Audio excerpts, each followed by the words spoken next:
Charleston, 1893. The air was thick that summer, the kind of damp heat that clings to your skin and settles deep into the wood of old buildings. The courthouse stood at the heart of the city like a relic from another century, its columns streaked with soot, its bells slow to ring. Rain fell in a slow, deliberate rhythm against its high windows, softening the edges of the world. Inside, beneath a ceiling of carved oak and whispers, Judge Silas Wren sat alone in his study. A candle flickered near his elbow, its light trembling over a row of dusty law books that no one read anymore. He was a man known for his silence, for verdicts delivered without hesitation, for eyes that never softened when mercy was mentioned. But that night, as thunder rolled somewhere beyond the harbor, something in him faltered.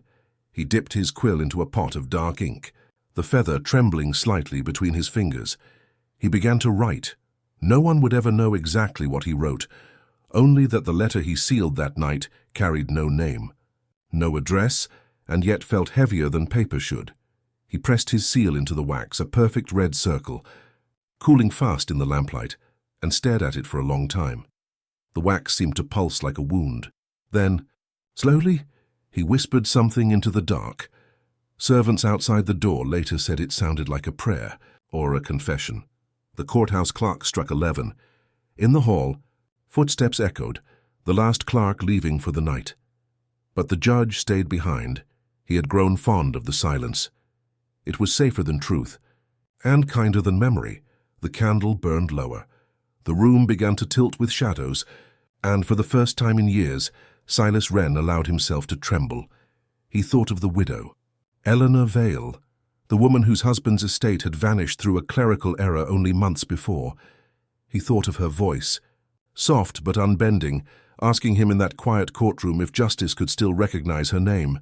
He thought of the way he'd looked away. The law, he'd told himself, was a system of order, not empathy. And yet the letter on his desk, that letter with no name, felt like it carried her eyes, her accusation, her silence. Outside, Charleston slept uneasily. Ships creaked in the harbor, and the streets smelled of rain, iron, and tobacco. In the judge's study, the ink began to dry. A blot formed near the signature, a dark pool that spread slightly, then stopped, a flaw. The judge noticed it, frowned, and reached for a cloth. But something about the mark held him still. It looked almost alive, as if the paper itself refused to forget what it had seen. He folded the letter once, twice, then pressed it flat with both hands. By morning, the letter was gone. No one saw him take it, and no one saw where it went. The housemaid who entered the next day found the candle burned to the wick and a faint smell of smoke that clung to the drapes. She said the air felt heavy, as though someone had left without closing a door behind them. The judge appeared later that day in court, precise and polished as ever, his robes dark and spotless.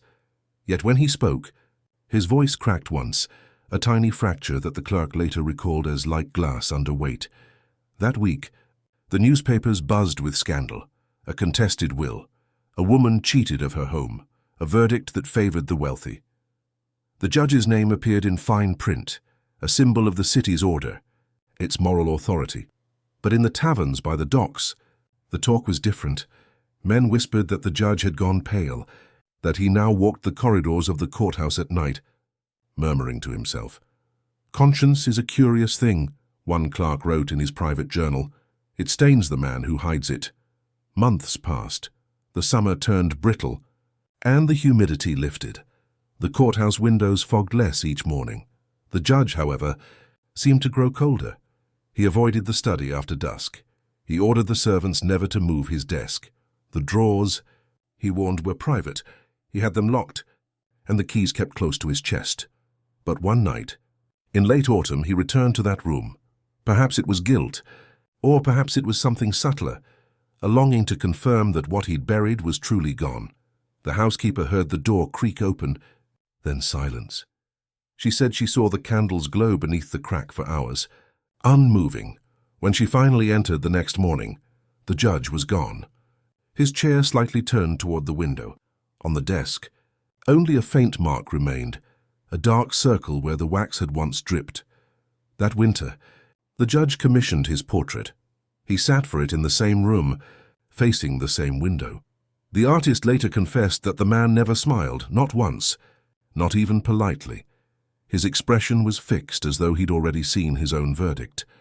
When the painting was unveiled at the courthouse, a streak of shadow fell across the face, running from the temple down to the mouth. The artist swore it hadn't been there when he finished. Perhaps the varnish cracked, someone suggested. But even after cleaning, the shadow remained, a dark smudge that seemed to deepen with every year. Meanwhile, the story of the lost letter began to drift through Charleston like smoke. Some said the judge had destroyed it himself, that it had contained evidence of a crime too dangerous to speak aloud. Others swore it had been stolen by a servant, that somewhere, hidden in a wall or trunk, the letter waited for discovery. But no one could prove it, and the judge never spoke of it again. In his final years he grew quiet, almost kind. He stopped attending social dinners. He declined invitations to lecture at the law academy. He kept mostly to his chambers, where he read by lamplight long past midnight. One clerk recalled entering once unannounced to deliver a document, finding the judge staring at his hands as though he'd forgotten what they were for. "Do you ever think," the judge had murmured, "that ink remembers?" The clerk didn't answer. He thought it was a metaphor. The judge died in his sleep in the spring of 1897. 4 years after the letter disappeared, the newspapers printed polite obituaries, a man of justice and resolve. But among the courthouse staff, the silence deepened. Some swore they saw him in the corridors at dusk, his shadow flickering against the gaslight, his hand still clutching an invisible page. After his death, his estate was sealed. His possessions were inventoried. A collection of law texts, a pocket watch, several unfinished notes, but no letter was ever found. Only one peculiar detail caught the clerk's eye. The ink bottle on his desk had dried solid, though it had been refilled only the week before. In the courthouse, they hung his portrait again. Visitors would sometimes pause before it, uneasy. The painted eyes seemed to follow them down the hall to the registry, to the courtroom where verdicts still echoed. When the sun hit the canvas just right, the faint shadow across the judge's face looked almost like a tear. Years later, when the building was renovated, the workers discovered an old drawer beneath the judge's desk, sealed tight, warped with time. Inside lay nothing but a scrap of parchment, so decayed it could barely hold its shape. Across it, one word remained visible, written in the judge's precise hand: "Forgive." The ink had bled outward, soft as bruised skin. The rest of the page was blank. No one knows if it was the same letter. Some said it was a draft. Others believed it was the only surviving trace of the truth he'd tried to bury. The scrap was placed in the courthouse archives, filed under miscellaneous, but the curator, a superstitious man, claimed that when he held it up to the light, he could see faint marks, as though more words were trying to surface. He sealed it in glass, and for decades after, anyone who worked late in that courthouse said they could feel something just beyond hearing: the soft scrape of a quill, the sigh of paper turning itself over, because ink, once spilled, never truly disappears. And sometimes, what's written in silence waits longer than a lifetime to be read. Charleston moved like a slow heartbeat beneath the weight of its own decorum. The cobblestones gleamed after the rain, polished as if the city itself were trying to reflect something pure, though everyone knew the reflection was only surface deep. Inside the courthouse, justice had become a ritual performance, satin words spoken from oak benches, truth traded for comfort and guilt perfumed by order. The judge's chambers, lined with portraits of men who wore their power like armor, carried the same sweet rot. Each face on the wall seemed to stare down from another century, whispering the same lie through generations, that righteousness and rank were one and the same. It was in this hall of shadows that Eleanor Vale stood, her black dress damp from the storm, her eyes sharp as the edge of morning. She carried her husband's last letter, a promise of inheritance, the only evidence that her family's name was worth more than the debts the city claimed it owed. But when she placed that letter before the court, it was gone, vanished between clerk and drawer, between one signature and the next. A simple misplacement, they said. The judge nodded gravely, the way a man does when pretending to understand grief. Eleanor spoke softly, her voice trembling not from weakness but from disbelief. The silence that followed her plea was colder than denial. The courtroom smelled of candle smoke and iron ink. The gallery murmured with polite discomfort. The judge lowered his gaze to his papers, though he no longer needed to read them. The verdict had already been written elsewhere, perhaps over a glass of bourbon in some gentleman's parlor, where law and loyalty were weighed by wealth. When his gavel struck the desk, it sounded like the closing of a coffin. The estate would not return to her. The will, he ruled, was unsubstantiated, a signature unseen, a letter unproven. Her face, pale but unbowed, did not flinch. She curtsied, the way a widow must before those who bury her dignity, and left without a word.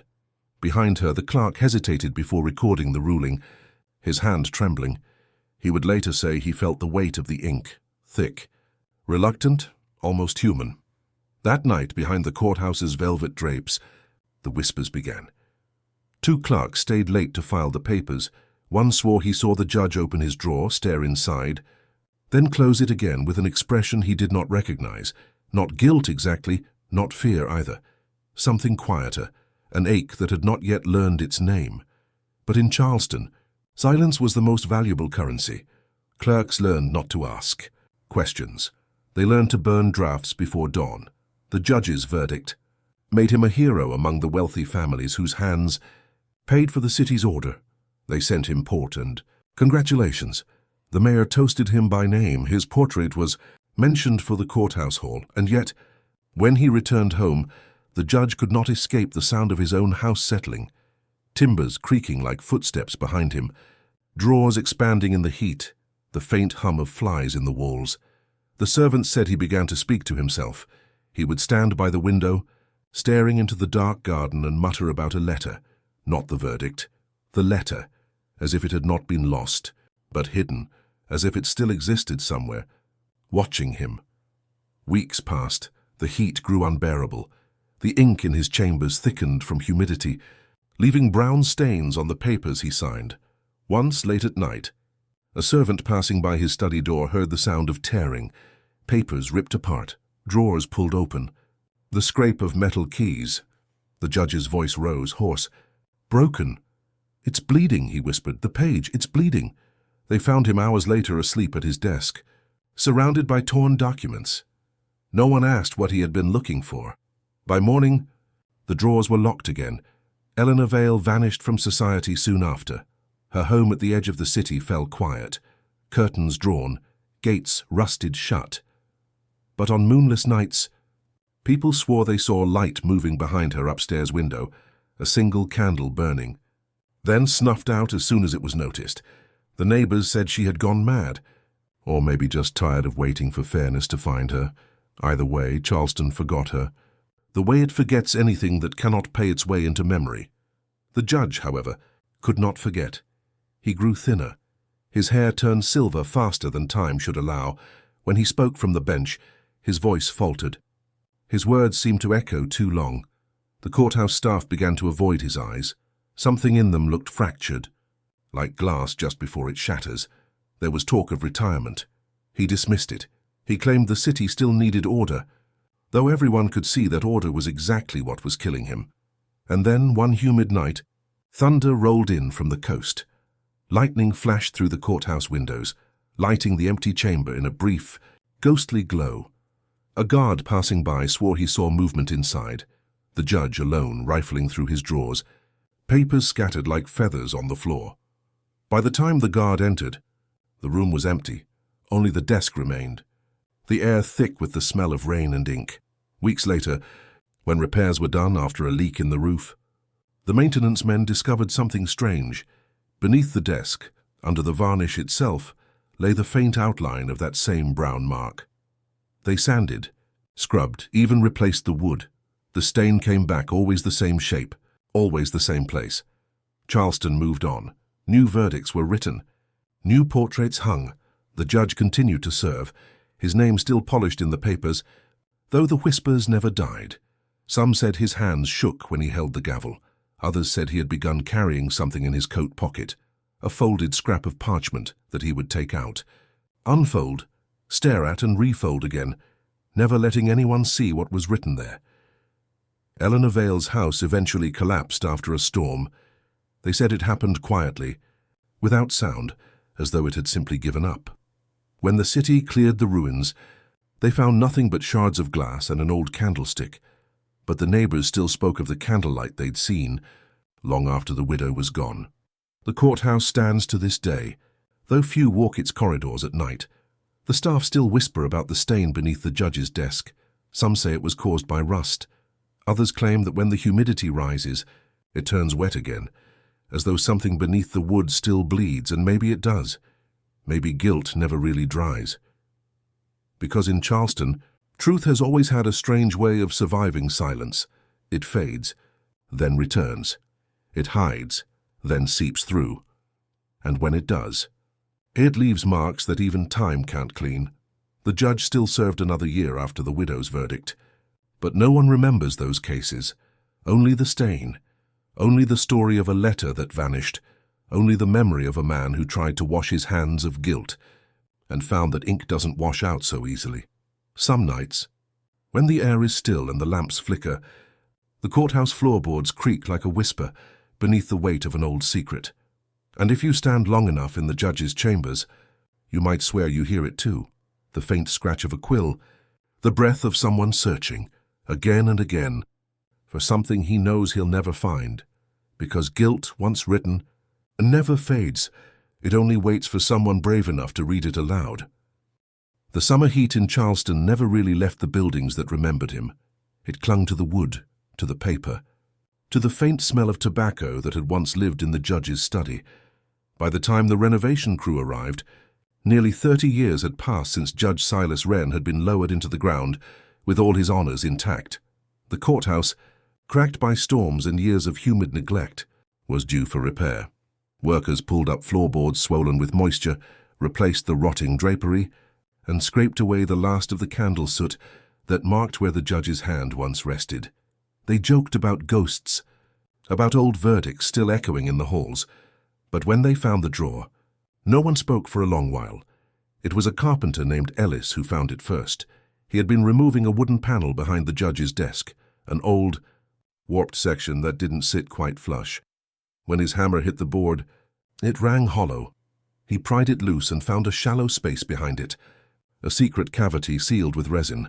Inside lay a single drawer, its brass handle dulled green with age. Ellis hesitated before touching it. There was something unsettling about the air around it, like the faint hum of breath held too long. He wiped his hands, then pulled. The drawer opened with a reluctant groan, releasing a smell like wet paper and time. Inside was a letter, folded once, bound with a thin black ribbon. The wax seal had cracked. Its color darkened almost to brown. No one said a word. The foreman, a man not given to superstition, ordered Ellis to set it aside. But curiosity is harder to restrain than reverence. As the sunlight shifted through the tall courthouse windows, Ellis bent close and saw something glinting beneath the dust. The ink. It had risen from the paper's fibers, as if breathing again after years of sleep. He brushed the surface gently. The words shimmered faintly, delicate. Black but alive, it was not the smooth, printed ink of modern pens. It was the kind that bled when first written, the kind that carried the scent of iron and vinegar, the kind that never truly died. They called for the clerk from the city archive, a quiet woman named Marion, who kept her hair tied and her tone even, as though her life had been spent reading secrets meant for no one else. She wore gloves when she lifted the letter. The first thing she noticed was the handwriting, steady, deliberate and unmistakable. It was the judge's, the signature, faded but legible, curved across the bottom like an echo of pride, but the words above it were not his own. The letter was a will, the will of one Thomas Vale, Eleanor's late husband. The same will the court had claimed was lost. The same letter that could have restored what had been taken, Marion read in silence. Around her, the men watched her lips move over each line as though she were reading scripture. It named Eleanor Vale, the rightful heir to her husband's estate. It bore the date, the witness marks, the precise language of law. There was no ambiguity, no forgery, no doubt, only the truth pressed into paper and hidden for nearly 3 decades. She folded it back into place and said softly, "He hid it." No one answered, but in that stillness, Something like a chill passed through the room. The foreman crossed himself. Ellis turned away, muttering that they shouldn't have opened it. But the damage, or the justice, was already done. The discovery made its way through Charleston by evening. By the next morning, the Charleston Gazette carried it on the front page, beneath a headline that felt both triumphant and cruel: "Truth from the Grave." The editor called it poetic irony, though the tone of the article betrayed fascination more than conscience. The story painted the judge as a man haunted by guilt, suggesting he'd hidden the letter to preserve his reputation, his alliances, or perhaps simply his own twisted sense of order. People who had once toasted his name now shook their heads in polite disapproval. "A shame," they said over breakfast tables. Such a shame. But the truth had its own appetite. Rumors grew. Some claimed the judge's portrait had darkened overnight, that a crack had appeared across his painted eyes. Others swore the courthouse smelled of ink and ash. In the churchyard where Silas Wren was buried, the stone that bore his name was found defaced, a single word carved deep into the marble: "Perjured." No one saw who did it. No one admitted to cleaning the stone afterward. The word remained, gathering moss until even that began to look like the veins of the stone itself. As for Eleanor Vale, her story had already ended.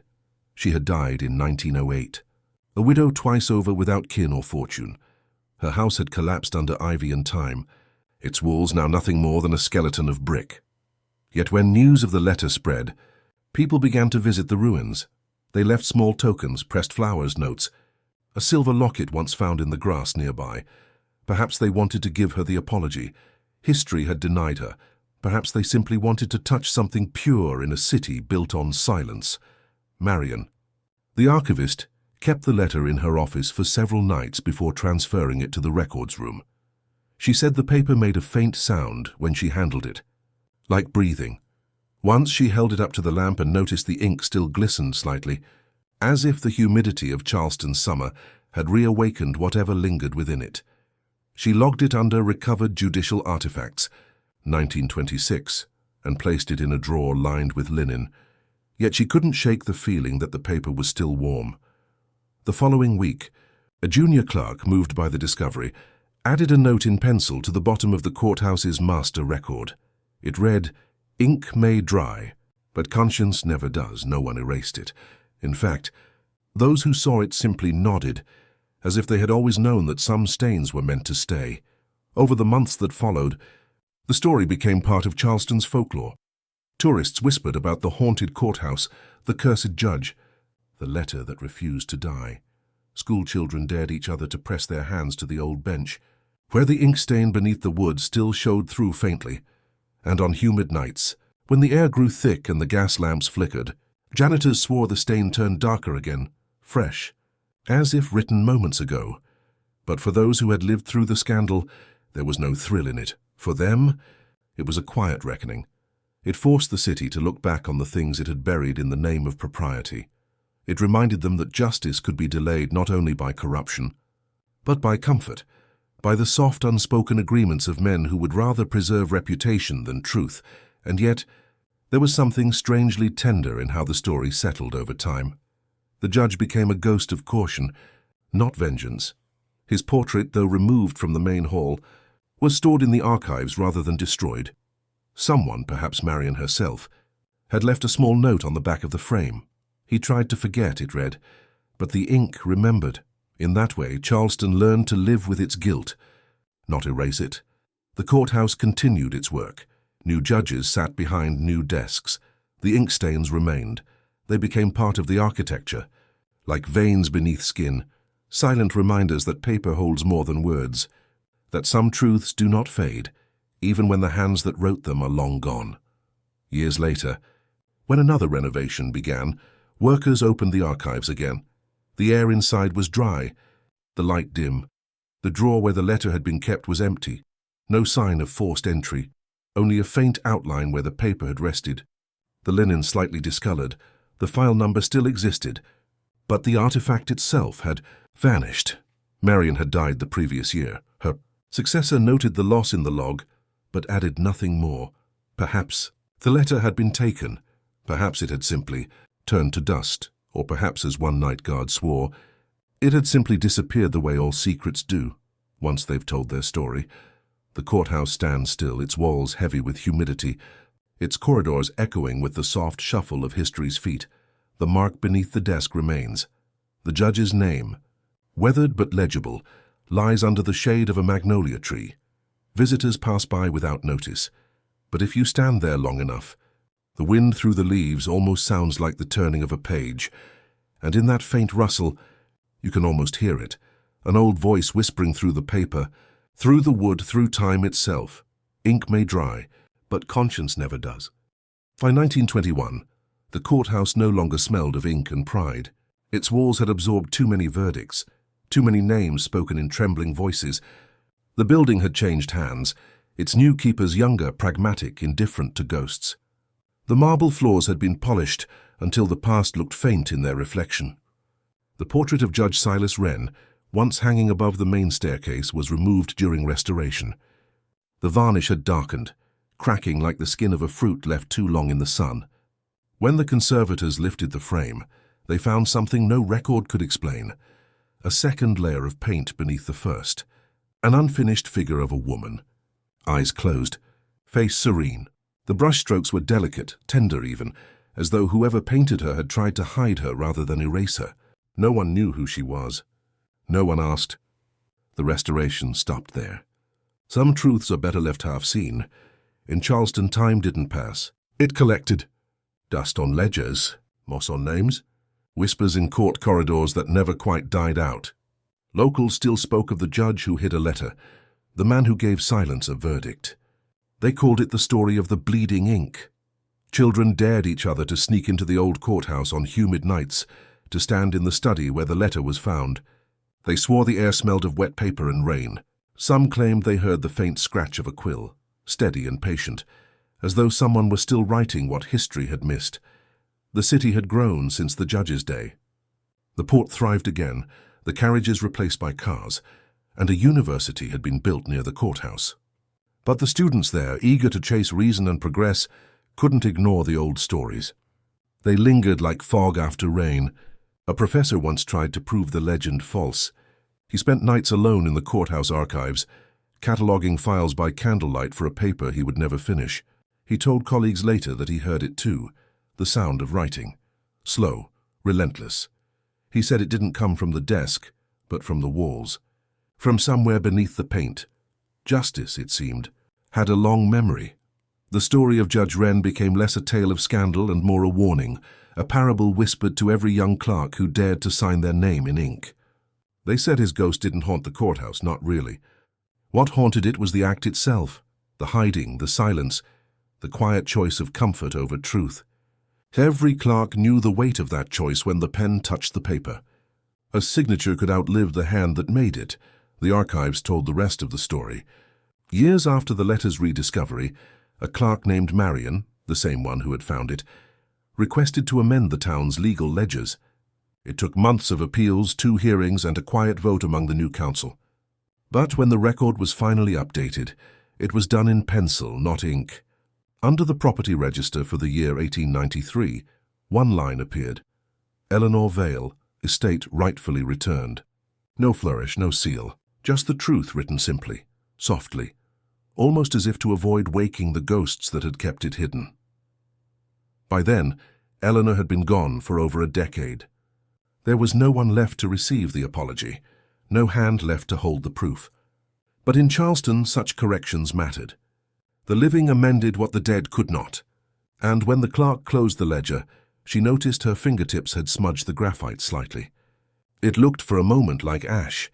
The judge's portrait never returned to its place on the wall. It was stored in a basement for years, until humidity began to eat through the canvas.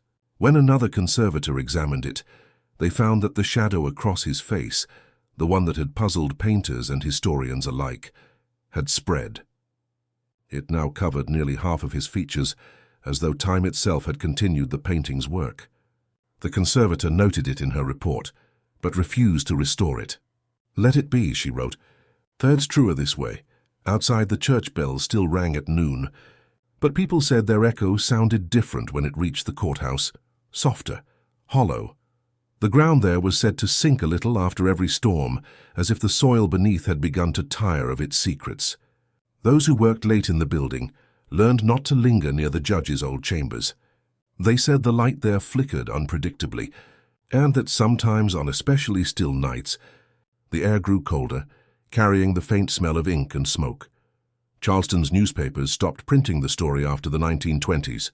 They called it superstition, folklore for tourists, but oral memory kept it alive. The widows, the servants, the clerks, people who understood silence as a kind of survival, told it differently each time. For some it was a tale of justice delayed but not denied. For others it was a warning that guilt does not die with the guilty. But no one forgot the ending. The letter that waited, the ink that refused to fade, the name that finally found its place again. The town changed around it. Electric lights replaced candles, telephones replaced messengers, and still the courthouse stood, its paint peeled, its windows clouded, its stories intact. They say that on foggy mornings, when the sun rises through the harbor mist, the building glows faintly gold as if lit from within. It's only the reflection of light on old varnish, people say. But those who know better say that light is memory. Decades passed. The war came and went. The courthouse gained new judges, new portraits, new verdicts. But every so often, a young clerk would stumble across a note tucked between old files, unsigned and yellowed. Always the same hand, always the same words. Ink may dry, but conscience never does. No one could prove who kept writing it. The handwriting changed slightly each time, as though the message had been passed from one guilty hand to another. By mid-century, few remembered Judge Wren by name. But the legend lived in smaller ways, in the way the archivists treated old papers, in the way clerks checked their drawers twice before leaving for the night. The courthouse itself seemed to breathe slower, its floors groaning under the weight of the years, the weight of what it remembered. And perhaps that's all history ever is, a structure built on names, each one heavier than the last. Some carry pride, others carry silence, and when too many names are buried beneath the wrong kind of silence, the earth remembers for us. The magnolia trees near the church grew tall and bent over the graveyard. The judge's tombstone remained where it had always been, marked now by the faint scars of chisels and rain. The word perjured had faded, smoothed by time, but if you traced the stone with your fingers, you could still feel the letters, shallow, uneven, human. People stopped defacing it after a while. They said there was no need. The story itself had done the work. Every few years, the local paper would revisit the legend, dressing it in new words, softening its edges. But one sentence always remained. Because in Charleston, 1893, one man hid a letter, but time, patient and relentless, read it aloud, and that is how it ends. Not with vengeance, not even forgiveness. Only remembrance, the kind that lingers like humidity in old walls, that breathes when no one's watching, that refuses to vanish. If you visit Charleston now and pass the courthouse at dusk, you might notice how the evening light catches on the window glass. It looks almost like a candle flickering inside, though the building has long been wired for electricity. Some say it's just reflection. Others say it's a quill catching the last light of day, moving across a page that will never be finished. Either way, the silence there feels different, heavier, reverent, as if the building itself has learned how to bow its head. Because some names, no matter how deeply they're buried, only find peace when the truth is told.